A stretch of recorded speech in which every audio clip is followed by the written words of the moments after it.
PSSI lagi terbelah dua menjadi dua. Satu apa? IPL kembali semua.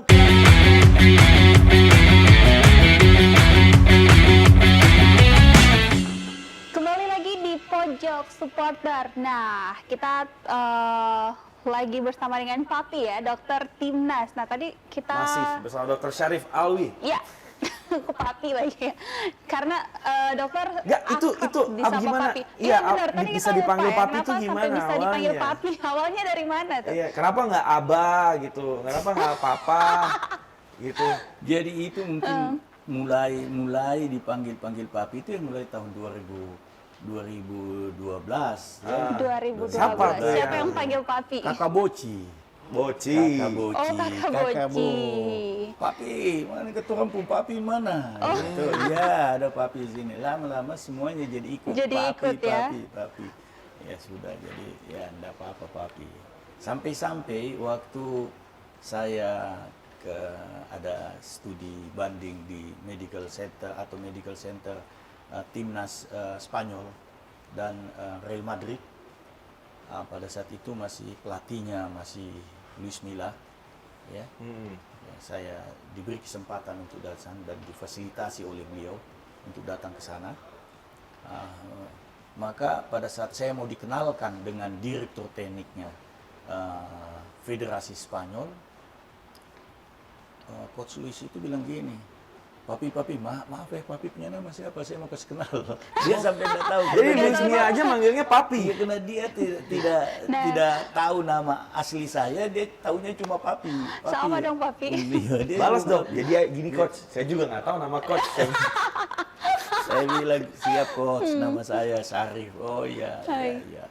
Wah, ketawa mereka. Jadi masih dengan pada saat itu tim Spanyol itu lagi dilatih oleh Api Tuge atau apa itu pelatih, ya. Kemudian dia diganti dengan siapa Hero, ya. Fernando Hero kan. Nah, pada saat itu kedua orang ini ketemu, kita diskusi dengan dia tentang medis, tentang apa masukan-masukan. Menarik sih tadi bilang dekat juga dengan justru Buasolosa ya, Iya. yang bilang istilah Papi Papi. itu pertama.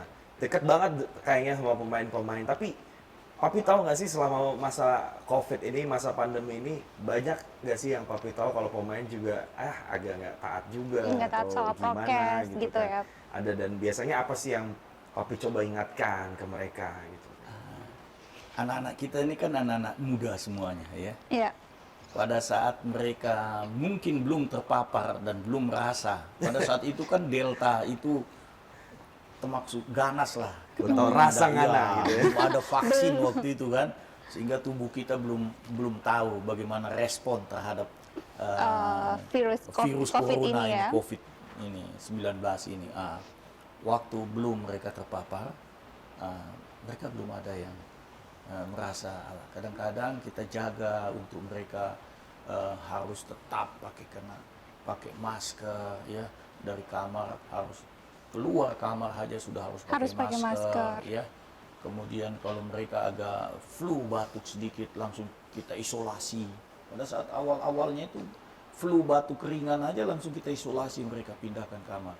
Yang pertama sekali kita menjalankan prokes untuk timnas Indonesia itu timnas U16. Ya, Zamannya Bima ya. Sakti. Jadi itulah protokol kesehatan yang kita buat itu. Kita aplikasikan pertama buat timnas. Kita uji cobakan kepada timnas U16 dan alhamdulillah berhasil jalan dengan baik, bahwa pada saat TC itu hampir tidak ada yang terpapar, hampir tidak ada yang terkena. Hanya ada satu pada saat itu yang terpapar, karena dia memang terpapar pada saat dia bawa dari daerahnya. pesawat Daerahnya, mungkin, ya, atau- dari daerah sampai sini kita periksa, dia positif, dia sudah masuk positif, sehingga kita harus isolasi dia. Tapi dia cepat sembuh, dalam 4 hari dia sembuh. Pada saat itu, ya. Kemudian dibuatlah pada saat itu aturan buat ini, bahwa pemain datang dari daerah masing-masing, kalau mau TC harus pemeriksaan PCR. PCR dulu. PCR dulu PCR ya. baru boleh datang. Nah, kalau tidak ada hasil PCR-nya mereka tidak boleh datang. Nah, jadi karena itu mereka semua jadi takut kalau situ sudah dipanggil ini, sehingga mereka betul-betul menjalankan prokes itu dengan baik dan benar. Saking dekatnya sama pemain, selain ya tahu mungkin perilaku pemain di masa COVID atau gimana, dan pasti jadi tempat curhatan para pemain Dari juga. para pemain, Apalagi Pak. sosoknya tuh kayak apa ya, nggak ada barrier antara umur gitu ya, masih Iya. enak aja diajak ngomong. Biasanya apa sih yang dicurhatin? Curhatin. Pasti perempuan Jadi atau apa jadi gitu. mungkin Papi kasih tahu bahwa ini mungkin dari dulu Papi laksanakan, bukan saja pada timnas, pada saat Papi menangani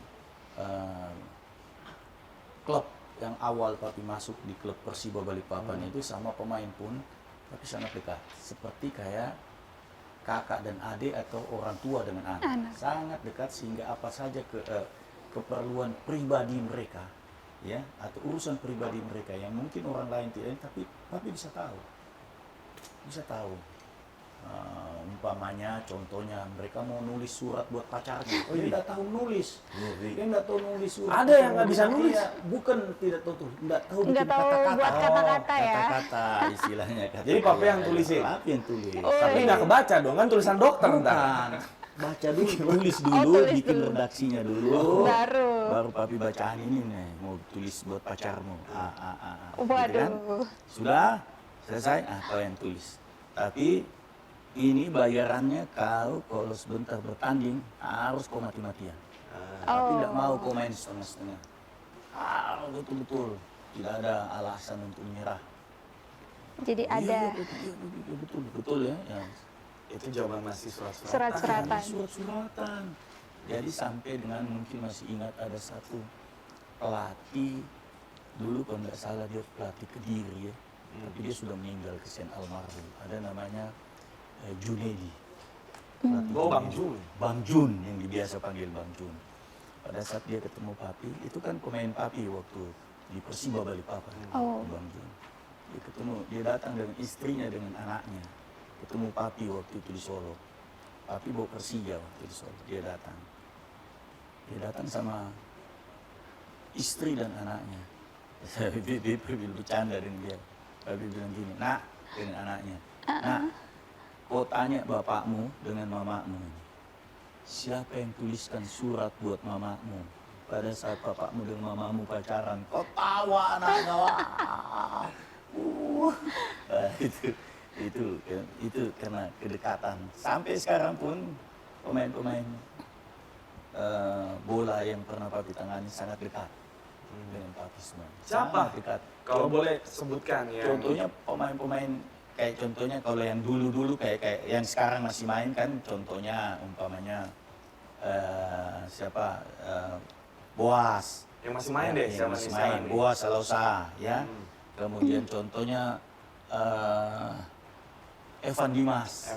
Evan. Dimas Darmon. Sampai dengan Evan Dimas malahan tinggi melamar, masuk minta istrinya. Iya, masukin.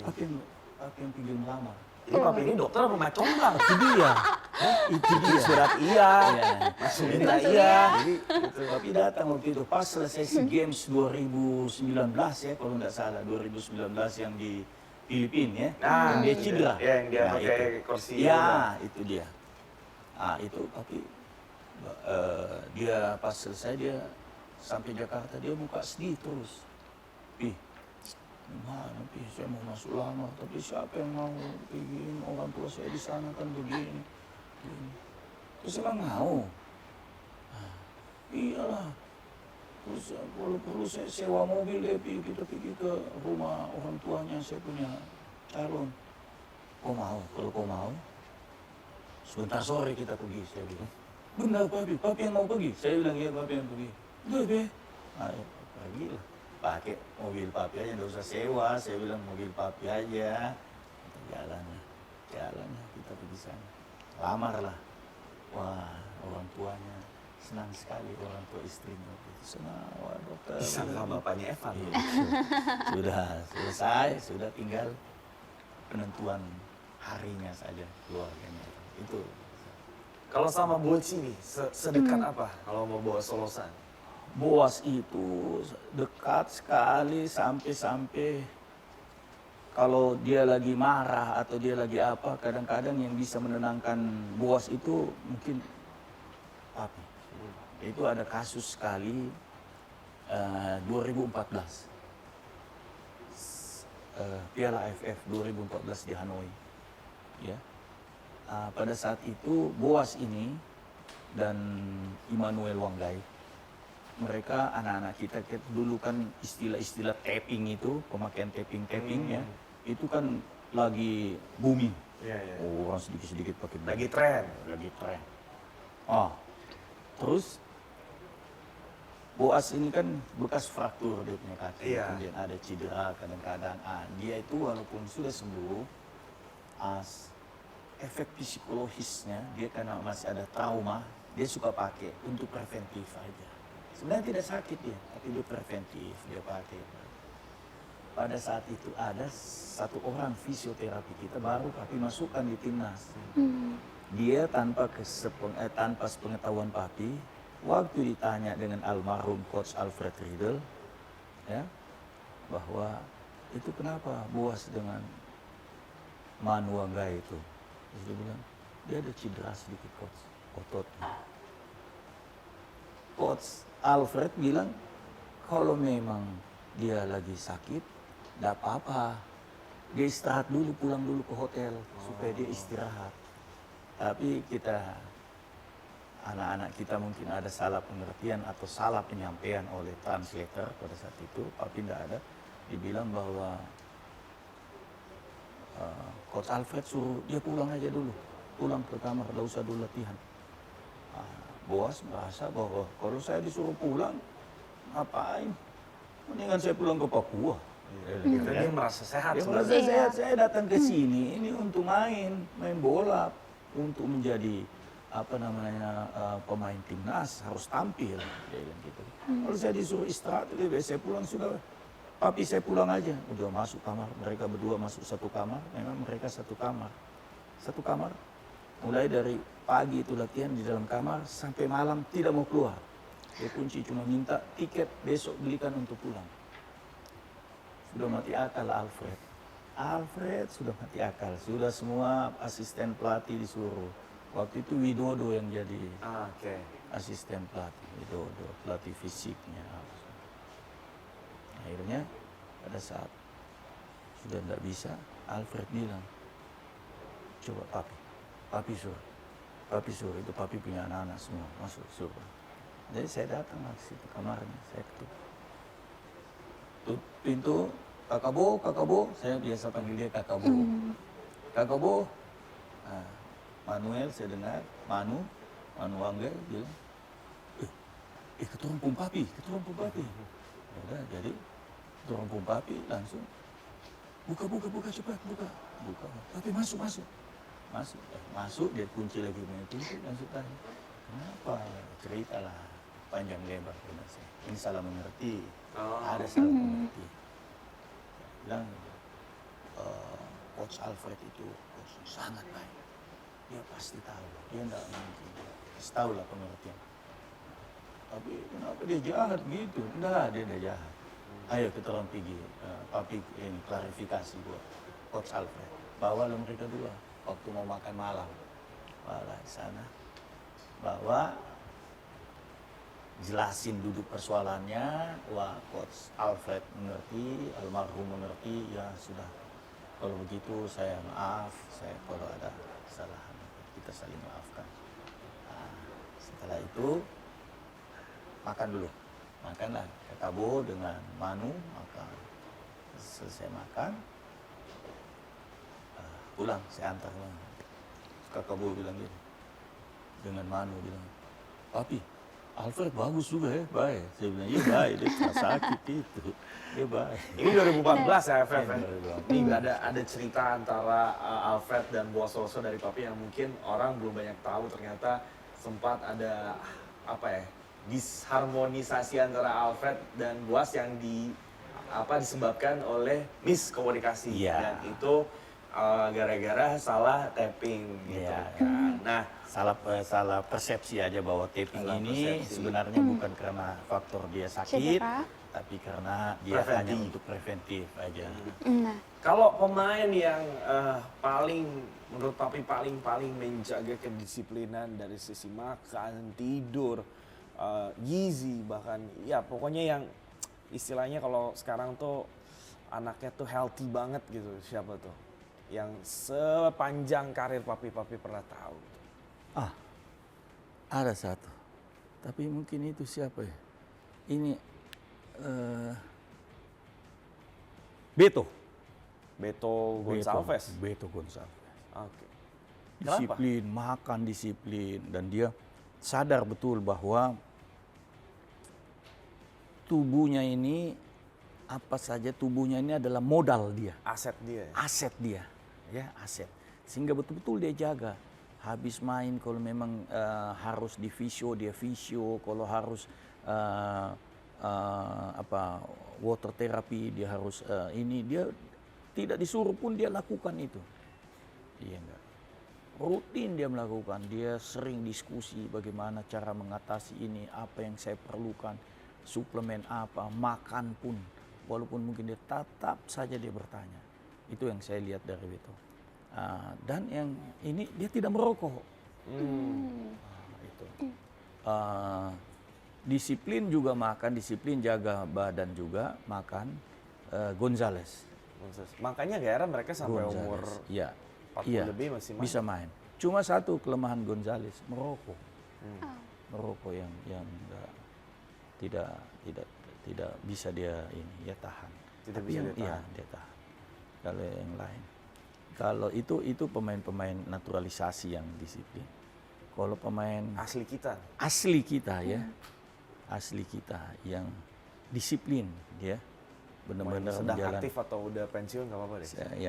yang aktif ya, katakanlah yang betul-betul menjalankan instruksi pelatih dengan baik ya. Anak-anak yang terakhir sekarang ini yang U19 Oh, yang sekarang baru masuk ke senior, angkatan Arhan, angkatan Dewangga, ya itu pada umumnya mereka disiplin. Egy Witan. Ya, Egy Maulana ini siapa? Witan Sulaiman. Witan. Witan itu betul-betul mereka sadar bahwa ini dia ndak macam-macam kemana-mana dah. Ya. Itu yang menurut Papi Iya, disiplin. itu. Berarti Beto Gonçalves dan anak-anak Iya, angkatan Egy, Witan dan Iya. lain-lain U19 Itu. menurut Papi disiplin. Gimana Yon? Ada yang mau ditanyain nggak? kalau suka duka Papi sebagai dokter timnas nih Iya, Papi. suka duka. Sukanya dulu deh, apa nih Oke. happy-nya nih? Happy-nya. Yang Sukanya- hal yang paling Paling- membuat Papi senang dalam berkarir tuh paling Senang satu kalau Bahagia. pemain tidak ada yang cedera, satu tidak cedera. Kemudian kita menang. Wah itu luar biasa senang. Kita menang, pemain tidak ada yang cedera sehingga harus bermain berikut kita tidak terlalu tegang ya. Wah itu sangat ya. Tapi pada saat umpamanya ada apa namanya urusan keluarga, masalah keluarga yang kita harus artinya kita harus sebenarnya tinggalkan timnas gara-gara keluarga itu umpamanya membutuhkan pertolongan kita ya. Jadi sedih ya, sama seperti pada saat 2014. 2014 anak Papi satu meninggal dunia. Meninggal dunia Papi di Piala AFF 2014 sama Alfred. Jadi pada saat mungkin pertandingan kedua dapat berita Papi punya anak jatuh, kepalanya terbentur, kemudian Papi harus segera pulang karena dia langsung koma. Pada saat itu Alfred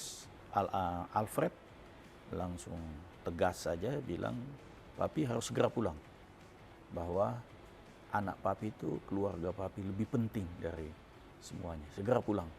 Jadi saya malam dikasih tahu, pagi pulang. Ya masih ketemu, kemudian 1 hari berikutnya dia meninggal. Itu berarti momen terberat Tersedih, ya, terberat dan tersedih. selama dalam Iya. karir Papi. Jadi harus dihadapkan dengan dua pilihan antara kepentingan negara dan tentunya Iya. keluarga yang paling utama. Iya. Dan akhirnya untungnya dalam tim itu mengerti bahwa keluarga adalah yang Iya. utama. Iya. Begitu. Jadi sudah, saya harus balik dan diet. Setelah itu sampai 2014 ya. 2014 2014. lagi away luar negeri gitu ya? Lagi, ya, waktu itu kan kita masih bermain yang sistem pool. Pool A, pool B kan, waktu itu kita mainnya di Hanoi. Satu Hanoi. pool semua itu sama Kamboja, sama Filipina, dengan satu kalau tidak salah Vietnam. Itu pada saat itu. Tapi menarik sih tadi yang ngebahas tentang hal paling bahagia adalah ketika menang dan tidak ada yang cedera. Karena ada cerita juga satu klub di Eropa, dia dalam satu musim banyak pemainnya dapat cedera. Ternyata tim medisnya ini yang jadi masalah gitu. Dan akhirnya dia mengganti tim medis ini dan akhirnya tim ini recovery cederanya membaik dan prestasinya juga membaik. Jadi memang tim medis ini yang saya bilang paket itu memang nggak bisa dipungkirin, ini adalah komponen penting yang memang tapi jarang dilihat orang gitu kan. Ya. Istilahnya kalau Papi biasa bilang ini, kita ini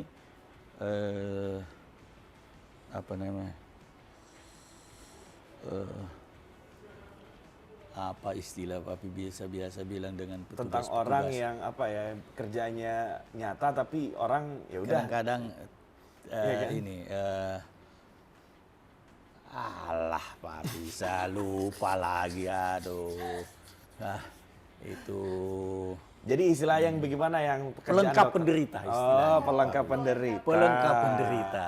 Pelengkap Memang penderita. sudah Maksudnya tua, apa sudah. pelengkap penderita itu tuh? begini. Ya. Pelengkap karena dibutuhkan untuk melengkapi suatu tim. Dia harus ada. Tapi pada saat, maaf cakap, pada saat nanti ada contohnya, pada saat SEA Games, pada saat atau nanti dapat bonus, maka yang dapat itu mulai pemain sampai titik ke pelatih. Itu sering. Dibawa mulai dari dokter, maaf lahir batin. Kosong-kosong aja. KKO. CT aja, cap thank you. Iya, Itu kan, iya. cap thank you. Tapi satu yang Papi luar biasa, terharu sekali dan paling senang pada saat 2019 juga. 2019 ya, iya. 2019 pada saat itu AFF, pelatihnya AFF U23 Kamboja, Oh, Indra Safri. Indra Safri. Dan kita dapat medali emas. Diterima kita semua oleh Bapak Jokowi. Diterima oleh Bapak Jokowi. Pada saat itu sudahlah Pak Jokowi tatapan semua dengan pemain, kasih tahulah waktu itu ditanya, kemudian singkat cerita Pak Jokowi bilang, kamu semuanya, semua pemain dan pelatih, saya kasih 200 juta. Dapatlah 200 juta semua. Rata dan itu, ya? Iya. Papi bilang, Papi lagi pelengkap penderita ini. Hancur, nggak dapat juga kan. Cuma sampai pelatih aja. Tapi Pak Jokowi lihat-lihat gini. Pas mungkin baku lihat dengan Papi, Pak Jokowi bilang gini, dokter juga dapat. Ya. Wow, enak banget. Aduh, syukur, alhamdulillah. Di situ yang sudah paling senang. Situ sudah paling senang. Berarti bisa dibilang pengalaman yang paling dan wah, menyenangkan dan juga sekali ya. karena Pak Presiden yang bilang sendiri, dokter juga dapat 200. Kalau siapa yang bilang dapat dokter, Pak Jokowi, dokter juga dapat. Alhamdulillah. 200, aduh. 200. Wah, syukur alhamdulillah. Pada Tapi saat Papi lihat ada measure, ada visio juga nih gitu kan. Tapi waktu ada measure, terus waktu disuruh kumpul, karena ini uang yang dikasih ini cash. Cash. Pada saat itu, Papi mikir, kesian ini. Kan? Tim saya juga. Ini, tim medis dan kawan-kawan kan. Jadi saya bilang dengan Coach Indra, Coach maaf Coach, kalau bisa ini kita punya kawan-kawan yang dapat semua 10% dikeluarkan coach. Buat ini buat kawan-kawan kita mulai dari fisio ke bawah yang tidak dapat, termasuk admin tidak dapat. Oh bisa dokter, berapa gitu 10%? 20 juta kok. Wah ya bisa. Langsung kasih keluar, coach kasih keluar, papi kasih keluar. Kita bilang lah anak-anak juga harus keluar gini. Anak-anak pertama kan mukanya bengkak semua. 20 berat juga kan. 20 tapi akhirnya karena coach yang bilang mereka kan takut tuh dengan coach Indra. Hasil ambil, kasih dong. Terkumpul lah pada saat itu kurang lebih 560 sampai 580 juta. Bagilah semuanya itu. Dengan nama yang tidak disebutkan oleh presiden. Iya, ndaknya mau gitu. Yang enggak disebut. Iya. Yang hebat lagi satu, sampai di rumah kan istri-istri sudah dengar radio, televisi dapat 200 juta. Ya kan? Dia pikir suami saya ini kan masyur fisioterapi dapat juga 200 Oh kan. iya. Iya kan? Malah petaka. Aku hantam bawa pulang umpama uang kurang cuma bawa waktu itu enggak salah mereka dapat 70-an lah. Bawa ribut mereka. Oh, dengan 200 kok dapat 70. Wah, Mbak. Ribut dia. Oke. Ribut. Coba telepon papi aja. Telepon istri telepon papi. Papi kasih tahu aja, alhamdulillah syukur aja saya bilang. Untung aja itu dapat 70, hampir kita kosong-kosong. Ketawa mereka, oh ya papi ya. Itu yang paling enak itu. Pengalaman tuh, begitu ya. Oke, berarti terakhir nih Papi. Ya, siap. Ada nggak pesan Papi untuk para supporter untuk menjaga stamina, kesehatan dan situasi seperti ini? Singkat aja Papi. Supporter. Ya supporter atau siapapun lah ya, pokoknya Pemain. yang berada di circle kita nih, circle sepak bola gitu kan, supporter apapun di situasi yang sebentar lagi kayak COVID mau beres tapi belum selesai nih, ada pesan nggak sih? Selama WHO belum menetapkan negara kita menjadi endemis, masih tetap pandemi, maka kita harus tetap waspada. Kalau kita masih perlu, pertama kita harus booster. Kemudian kedua, masker. Ya, kita harus masker. Jangan lupa Ya, masker. tetap harus. Walaupun hari ini kita bertiga ini tidak pakai. Ya, tapi ada ini jarak 1 meter. Sudah Ya, prokes. itu saja, sudah prokes. Yang penting menjalankan prokes, istirahat yang cukup, makan. Kalau tidak terlalu perlu kita berkumpul, lebih bagus kita hindari berkumpul itu. Jadi ada istilah percaya proses, sekarang percaya prokes kalau gitu ya. Jadi gimana Yuri? Oke. Dan tentunya dalam obrolan ini banyak sekali hal positif yang udah kita dapatkan terkait tips dan juga pengalaman dari Papi. Oke, siap. Thank you Papi udah kasih, datang Mas. Terima ke kasih. sini Terima dan Terima kasih, Papi. jangan lupa like, comment, dan subscribe YouTube channel PSSI TV dan juga Bola Skor, dan nantikan juga episode berikutnya dari Pojok Supporter. Thank you Papi. Thank you. Thank you, Thank you. Papi. Terima kasih.